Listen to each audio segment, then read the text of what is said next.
Today I'd like to talk about two trees in the legume family that are both known as locusts. And the first one I want to show you is this one right here. This is the honey locust, Gladitsia triacanthos.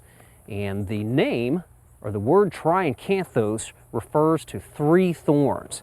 And if you look at this branch right here, you can see the typical thorns of the honey locust, and you can see that there are three sharp spines, or a three-way branching thorn cluster. Some of the thorns will only have one spine and some will have several, but most of them have three sharp points on the honey locust. Of course, honey locusts are known for their thorns, and in nature they actually vary in their amount of thorniness.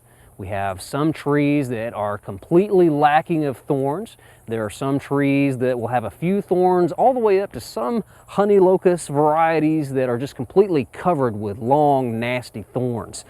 I've got an example, and you can see the length of this thorn cluster. It's almost 9 inches, so it's really a nasty honey locust thorn. You don't want to get one of those anywhere on your person. And I'm going to set it over here and show you the leaves of the honey locust tree. They have compound leaves, and they have both once pinnately compound leaves and twice pinnately compound leaves. Again, this is one leaf, and again, this is one leaf. These are made up of several leaflets, these little small leaflets on the honey locust leaves. The canopy of the honey locust is not very dense. It's very open. It lets a lot of light through, sort of like the Kentucky coffee tree. And with the honey locust, if you have one of these in your landscape, you can grow a lot of different plants beneath them. You could even grow warm season turf right up to the trunk. The honey locust has flowers, but they're not very noticeable. They're fairly small, sort of whitish, yellowish green, and we don't really know that well whenever they're flowering out in the landscape because they're so small, we don't hardly see them. We can have some honey locust trees that have all female flowers. We can also have honey locust trees that have all male flowers, and then sometimes those sort of alternate on the same tree. We can have branches with male flowers and branches with female flowers. The female flowers will produce the fruit, which is the honey locust pod. Being a legume, we get these long pods here. They can be up to a foot long, or maybe even a little bit longer, about 1 inch wide, and they're sort of flat. Sometimes these will kind of curl up as they dry. Inside the honey locust pod is sort of a greenish yellow pulp. It's somewhat sticky and a little bit sweet. In fact, this is how the honey locust gets its name, because this pulp inside the pods is somewhat honey-like in its consistency and in its fragrance. Animals like livestock will occasionally eat the pods of honey locust. Wildlife will feed upon them, and they're actually edible to humans, although I've never eaten the pods of the honey locust. I have mowed over them with a lawnmower and sort of ground them up with the blades, and you get that typical sweet honey locust fragrance from the pods. Honey locust trees can get to be about 60 to 80 feet tall with about a 30 to 40 foot spread. They're native to the eastern part of the United States, and the eastern half of Oklahoma makes up part of their natural range. The straight species of honey locusts shouldn't really be planted in our landscapes, but there are some selections that are thornless and have male flowers that don't produce the pods. Some good examples are Skyline and Shademaster. So again, you can plant one of these cultivars, and it's really best to not plant one of the straight species of honey locust in the landscape. The second locust I want to show you is this one right here. This is the black locust. We've got a group of 4 trunks here. And although this plant has nice flowers, it's not really recommended for planting in the landscape.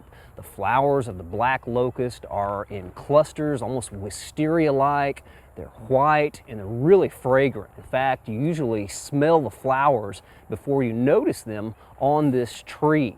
Honeybees collect nectar from the black locust flowers for their honey, so it's good in that respect. But again, we don't really want to plant these in the landscape, and there are a number of reasons. The first reason is that they are repeatedly attacked by locust borers, insects that burrow into the trunks and cause a lot of damage. Another reason is that while the black locust doesn't have the big thorns like the honey locust, they do have spines that can get up to be about 1 inch in length, and these are quite painful if they encounter your skin.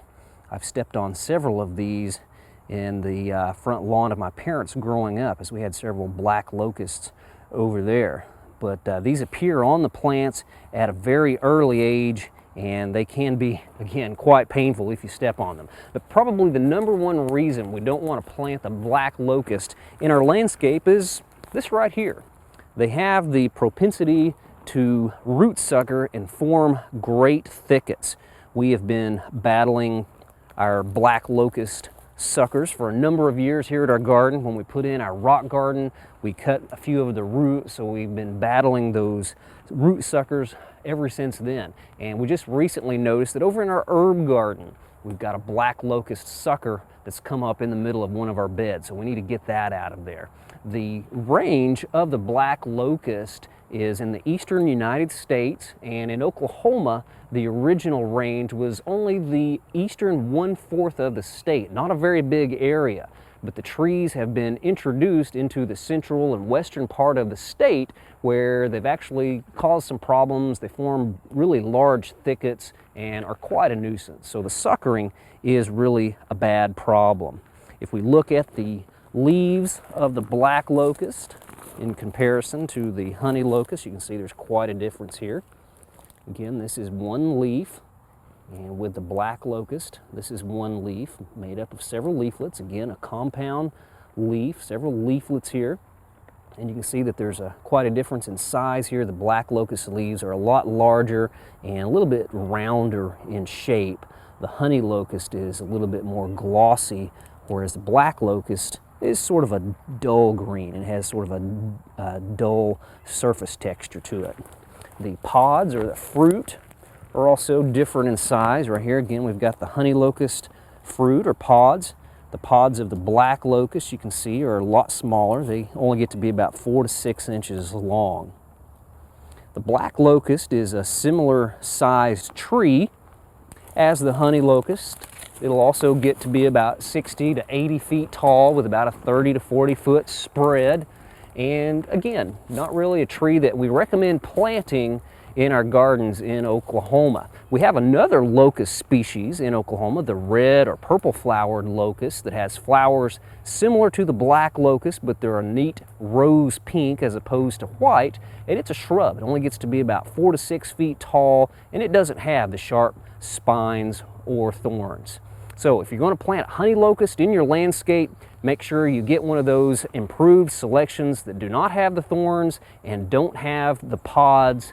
And if you're going to think about a black locust, enjoy those out in the wild. Don't put those in the landscape.